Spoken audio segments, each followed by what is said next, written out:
You made an announcement this morning, which I think is relevant enough we've got to talk about it. It's a new comments tool.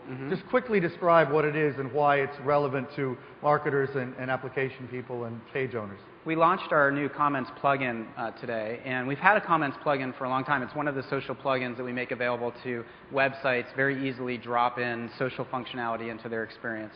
The new iteration of the plugin has a lot of improvements, and as a result launched with hundreds of websites today, and we're excited about it because we think this could really be quite transformative to the commenting on the web kind of experience. The first and most important is that the comments are now ranked based in some ways on your social graph and who you're closest to, as well as popularity based on people liking the comments.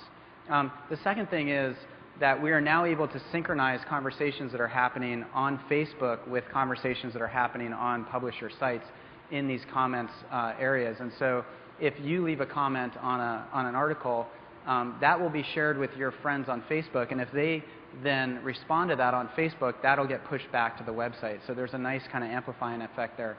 And then we also added some moderation features for publishers as well. So we're excited about it. I mean, if I understand it correctly, whereas in the past, you know, liking an external site, which does send a message back into your friend's news feed, was in many instances the only time they would ever see something from that site in their news feed about you. But now, with this new tool, it's designed to create that dynamic on an ongoing basis. That's right, and more specifically, liking an article was a way for you to signal to your friends that this is something they might be interested in reading.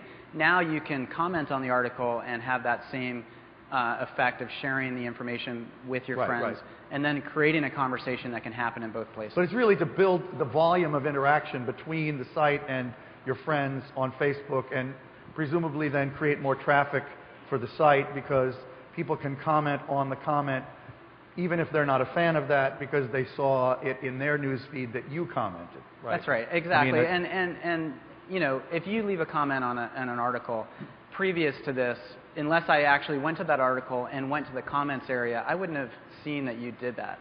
Now, because you and I are friends on Facebook, I'm going to see that in my news feed. That gives me an opportunity to both read the article, participate in the conversation, and I have the choice of doing that on Facebook or on the site. Either way, I'm going to be going to that site to read that content. Okay.